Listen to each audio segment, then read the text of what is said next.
യഥാർത്ഥത്തിൽ മെഡിറ്റേഷൻ എന്ന് പറയുന്നത്, ഞാൻ നേരത്തെ വീണ്ടും പറയുകയാണ്, ചിന്തകൾ അവസാനിക്കുന്ന സമയത്ത് ധ്യാനം ആരംഭിക്കുകയും ധ്യാനം അവസാനിക്കുമ്പോഴേക്ക് നമ്മളവിടെ ഇല്ലാതാവുകയും ചെയ്യുന്ന അവസ്ഥയാണ്.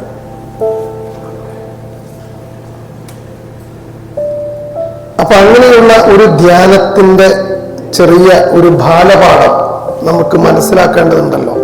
അപ്പൊ എങ്ങനെയാണ് നമ്മുടെ റെസ്പിറേറ്ററി സിസ്റ്റം, നമ്മുടെ സർക്കുലേറ്ററി സിസ്റ്റം ഉണ്ട്, റെസ്പിറേറ്ററി സിസ്റ്റം ഉണ്ട്. അപ്പൊ ഈ റെസ്പിറേറ്ററി സിസ്റ്റം എങ്ങനെയാണ് നമ്മളെ, ഏത് രീതിയിലാണ് നമുക്ക് പ്രവർത്തിക്കുന്നത് എന്ന് ഒരു അല്പധാരണ, ഒരു ചെറിയ ധാരണയെങ്കിൽ നമുക്ക് വേണം. അതുകൊണ്ടാണ് ഞാൻ എസ് മെഡിറ്റേഷൻ പറയുമ്പോൾ അത് ലങ് കപ്പാസിറ്റിയുടെ ഒരു ശാസ്ത്രം കൂടിയാണ് എസ് മെഡിറ്റേഷൻ എന്ന് പറഞ്ഞത്.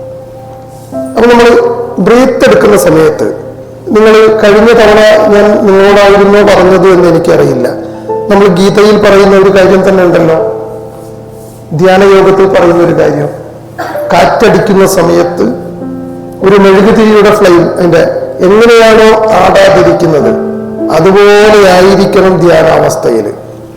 വലിയ കൊടുങ്കാറ്റടിക്കുന്ന സമയത്ത് പോലും അത് ഇളകാതെ ഒരു കൃത്യമായ പോയിന്റിലേക്ക്, അതിന്റെ ലക്ഷ്യത്തിലേക്ക് ഇങ്ങനെ ഏറ്റവും ബ്യൂട്ടിഫുൾ ആയിട്ട്, ആ ബ്യൂട്ടിഫുൾ എന്ന് ഞാൻ പറഞ്ഞത് നിങ്ങളുടെ മനസ്സിൽ കാണും. ഒരു പുഷ്പം വിരിയുന്ന സമയത്ത്, ഒരു പൂ വിരിയുന്ന സമയം നിങ്ങൾ കണ്ടിട്ടുണ്ടോ എന്നറിയില്ല, എങ്കിലും ഒരു ചെറിയ മൊട്ടിന്റെ കൂടെ നിങ്ങൾ കുറച്ച് സമയം ചെലവഴിക്കുക, ഒരു പൂമൊട്ടിന്റെ കൂടെ നിങ്ങൾ ചെലവഴിക്കുക. ആ പൂമൊട്ട് വിടരുന്നതിന്റെ ഭംഗി നിങ്ങൾ ആസ്വദിക്കുക. ഇതാണ് യഥാർത്ഥത്തിലുള്ള ധ്യാനം. ഇതിനേക്കാൾ സുന്ദരമായ ഒരു പദമില്ല യഥാർത്ഥത്തിൽ. ഒരു പൂവിന്റെ അടുത്ത് നമ്മൾ അടുത്തിരുന്ന് അതിന്റെ മുന്നിലിരുന്ന് കണ്ണ് തുറന്ന് അവിടെ ചമ്രം പടിഞ്ഞിരുന്ന് നമ്മൾ അവിടെ ഇരിക്കുക, പൂമൊട്ടിന്റെ കൂടെ. ആ പൂമൊട്ട് വിടരുന്ന സമയത്ത് ആ വിടരുന്ന ഒരു സൗന്ദര്യമുണ്ടല്ലോ, അത് നിങ്ങൾ കാണുന്ന സമയത്ത് നിങ്ങളുടെ ഉള്ളിലുള്ള ആഹ്ലാദമുണ്ടല്ലോ, അല്ലെങ്കിൽ അതിനുള്ളിലുള്ള നിങ്ങളുടെ എന്താണ് സന്തോഷമോ ആനന്ദമോ എന്താണ് നിങ്ങൾക്കത് രൂപപ്പെടുന്നത് മനസ്സിന്റെ ഉള്ളിൽ നിന്ന്.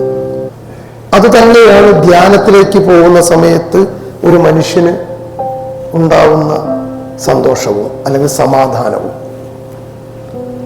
കടലിന്റെ അടിത്തട്ട് പോലെ പ്രശാന്തമായിരിക്കണം ആ സമയത്ത് നമ്മുടെ മനസ്സ്, നമ്മുടെ ശരീരവും.